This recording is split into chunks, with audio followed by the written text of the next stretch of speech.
আসসালামু আলাইকুম। সবাইকে আমন্ত্রণ জানাচ্ছি এবি নিউজ সংবাদে। আপনাদের সঙ্গে আছি আমি সুমাইয়া মেঘলা। রাজবাড়ীর গোয়ালন্দ উপজেলার দৌলতদিয়া ৭ নং ফেরিঘাটে নিয়ন্ত্রণ হারিয়ে পদ্মা নদীতে পড়ে যাওয়া বাসটি উদ্ধার করা হয়েছে। ফেরিতে ওঠার আগে সব যাত্রীকে নামিয়ে দেওয়ায় কোনো হতাহতের ঘটনা ঘটেনি।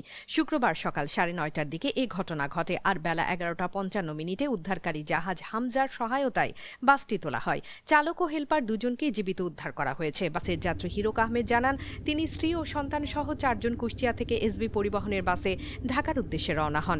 বাসে প্রায় ৩৮ জন যাত্রী ছিলেন। দৌলতদিয়া ঘাটে পৌঁছানোর পর ড্রাইভার ও হেলপার ছাড়া সবাই বাস থেকে নেমে যান। ঠিক সেই সময় ফেরিতে ওঠার মুহূর্তে বাসটি নিয়ন্ত্রণ হারিয়ে পন্টুন থেকে নদীতে পড়ে যায়। অন্যদিকে রাজধানীর মিরপুরের পুরবী এলাকায় অবস্থিত পুরবী মার্কেটের নিচতলায় আগুনের ঘটনা ঘটেছে। ফায়ার সার্ভিসের ২টি ইউনিটের দ্রুত অভিযানে আগুন নিয়ন্ত্রণে এসেছে। ফায়ার সার্ভিস কন্ট্রোল রুমের কর্মকর্তা রাফি আল ফারুক জানান, সকাল ৯:১৮ আগুনের খবর পাওয়া যায়। ৯:২৮ দুটি ইউনিট ঘটনাস্থলে পৌঁছে আগুন নিয়ন্ত্রণে কাজ শুরু করে। বর্তমানে আগুন পুরোপুরি নিয়ন্ত্রণে রয়েছে। তিনি আরও বলেন, নিচতলায় কোন দোকানে আগুন লেগেছে তা এখনো নিশ্চিত হওয়া যায়নি। আগুন নির্বাপনের পর ক্ষয়ক্ষতির বিস্তারিত জানা যাবে। রাজধানীর অভিজাত এলাকা গুলশানে স্পা সেন্টারের আড়ালে অসামাজিক কর্মকাণ্ড পরিচালনার অভিযোগে বিশেষ অভিযান চালিয়ে ২৮ জনকে গ্রেপ্তার করেছে পুলিশ। বৃহস্পতিবার গুলশান ২ এলাকার ২টি পৃথক স্পা সেন্টারে অভিযান পরিচালনা করে গুলশান থানা পুলিশ। বিষয়টি নিশ্চিত করেছেন থানার অফিসার ইনচার্জ ওসি মোহাম্মদ দাউদ হোসেন। ওসি দাউদ হোসেন জানান, স্পা ব্যবসার আড়ালে দেহ ব্যবসা ও অন্যান্য অপরাধমূলক কার্যক্রম পরিচালনার অভিযোগের ভিত্তিতে অভিযান চালানো হয়। অভিযানে মোট ২৮ জনকে গ্রেপ্তার করা হয়েছে এবং তাদের বিরুদ্ধে আইনগত ব্যবস্থা গ্রহণের প্রক্রিয়া চলছে। পুলিশ জানায়, অভিযানে স্পা সেন্টারগুলো নথিপত্র, কার্যক্রম ও সংশ্লিষ্ট ব্যক্তিদের জিজ্ঞাসাবাদ করা হচ্ছে। প্রয়োজন হলে আরও অভিযান পরিচালনা করা হবে। অন্যদিকে ব্রাহ্মণবাড়িয়া সদর উপজেলার রামরাইল ইউনিয়নের ৪২ শহর এলাকায় কুমিল্লা সিলেট মহাসড়কে পিকআপ ভ্যানের ধাক্কায় মা ছেলে সহ সিএনজি চালিত অটোরিকশার ৩ যাত্রী নিহত হয়েছেন। শুক্রবার সকাল ৮:৩০টার দিকে ঘটে এই মর্মান্তিক দুর্ঘটনা। নিহতদের মধ্যে রয়েছে অটোরিকশা চালক মাহবুব, যাত্রী জোছনা বেগম এবং তার ৫ বছরের শিশু আশরাফুল। আহত অবস্থায় জোছনার স্বামী কাউসার ও ৪ বছরের মেয়ে আদিবাকে ব্রাহ্মণবাড়িয়া জেনারেল হাসপাতালে ভর্তি করা হয়েছে। তাদের বাড়ি কসবা উপজেলার বাহাদুরপুর গ্রামে। পুলিশ জানায়, সকালে কসবা থেকে স্ত্রী সন্তানদের নিয়ে সরাইলে বিশ্ব রোড যাচ্ছিলেন কাউসার। ৪২ শহর এলাকায় পৌঁছালে পেছন দিক থেকে মাছ ভর্তি একটি পিকআপ ভ্যান অটোরিকশাটিকে জোরে ধাক্কা দেয়। ধাক্কার তীব্রতায় ঘটনাস্থলে ৩ জনের মৃত্যু হয়। ভারতের উত্তর পূর্বাঞ্চলীয় রাজ্য অরুণাচলের রাজধানী ইটানগরে যথাযথ কর্তৃপক্ষের অনুমতি ছাড়া নির্মাণের অভিযোগে ১৫টি মসজিদ সিলগালা করেছে রাজ্য প্রশাসন। গতকাল ৪ জুন বৃহস্পতিবার এই পদক্ষেপ নেওয়া হয়। ভারতীয় সংবাদ মাধ্যম এনডিটিভির তথ্য অনুযায়ী বিনা অনুমতিতে নির্মিত এসব মসজিদের বিরুদ্ধে দীর্ঘদিন ধরে প্রচার অভিযান চালিয়ে আসছিল Arunachal Pradesh indigenous youth organisation. তাদের অভিযোগ, অবৈধ স্থাপনা নির্মাণের মাধ্যমে স্থানীয় জনবিন্যাস পরিবর্তনের চেষ্টা করছে মুসলিমদের একটি অংশ।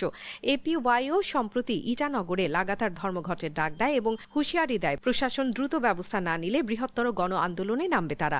এর পরপরই বৃহস্পতিবার মসজিদগুলো সিলগালা করে রাজ্য প্রশাসন। রাজ্য সরকারের মুখপাত্র ও শিক্ষামন্ত্রী পি.ডি. সোনা জানান, চলতি বছরের জানুয়ারিতে এপিওয়াইও প্রতিনিধিদের সঙ্গে মুখ্যমন্ত্রী পেমা খান্ডুর বৈঠকে বিষয়টি প্রথম সরকারের নজরে আসে।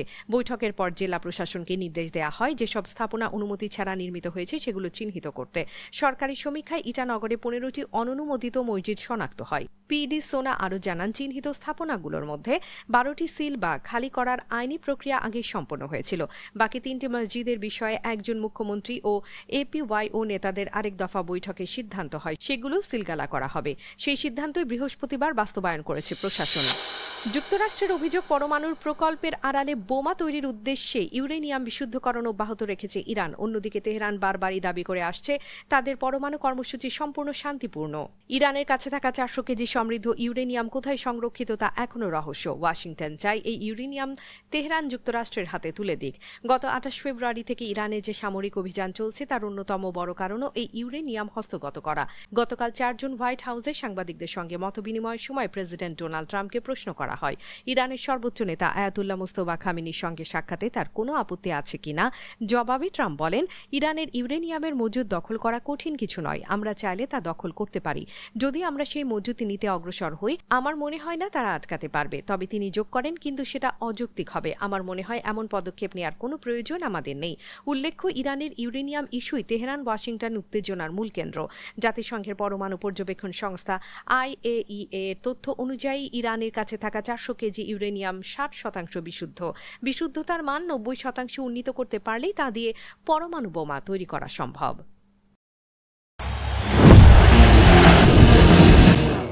গতকাল রাতে প্রীতি ম্যাচে স্পেন ও ফ্রান্স দুই দলই পয়েন্ট খুইয়েছে। আইভরি কোস্টের কাছে 2-1 গোলে হেরে ফ্রান্স নেমে গেছে 3 নম্বরে, যেখানে তারা আগে ছিল ফিফা র্যাঙ্কিংয়ের শীর্ষে।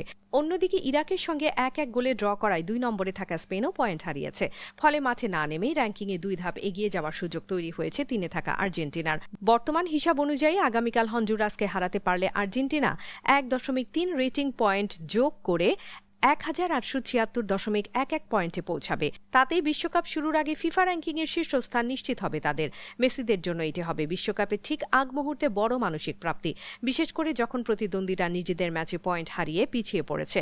বিশ্লেষকদের মতে র্যাঙ্কিংয়ের এই পরিবর্তন আর্জেন্টিনার আত্মবিশ্বাস আরও বাড়াবে। অন্যদিকে ত্রিদেশীয় সিরিজের মঞ্চে ব্যাট হাতে দুর্দান্ত ঝড় তুললেন দিলারা আক্তার। বৃষ্টিবিঘ্নিত ম্যাচে নেদারল্যান্ডসের বিপক্ষে অভিষেক 50-র দেখা পেয়েছেন এই ওপেনার। শুধু তাই নয়, মাত্র 22 বলে অর্ধশতক পূর্ণ করে বাংলাদেশের নারী টি-20 ইতিহাসে দ্রুততম 50 নতুন রেকর্ড গড়েছেন তিনি। তার এই বিধ্বংসী ইনিংসেই জয়ের হাসি ফুটেছে বাংলাদেশের মুখে। বৃষ্টির কারণে 20 ওভারের ম্যাচ নেমে আসে 8 ওভারে। ফলে শুরু থেকে আক্রমণাত্মক ব্যাটিংয়ের কৌশল নেয় বাংলাদেশ। ইনিংসের প্রথম 5 ওভারে স্কোরবোর্ডে জমা পড়ে 74 রান, আর সেই রান বন্যার কেন্দ্রবিন্দুতে ছিলেন দিলারা। নেদারল্যান্ডসের বোলারদের ওপর চড়াও হয়ে মাত্র 26 বলে 51 রানের ঝলমলে ইনিংস খেলেন তিনি। দর্শক, এতক্ষণ আমাদের সঙ্গে থাকার জন্য ধন্যবাদ। সর্বশেষ খবর পেতে চোখ রাখুন আমাদের ফেসবুক পেজ ও ইউটিউব চ্যানেলে। আমরা আছি ইনস্টাগ্রামেও। সেই সঙ্গে সবশেষ সংবাদ পেতে ভিজিট করুন আমাদের ওয়েবসাইট www.abnewsinternational.com-এ।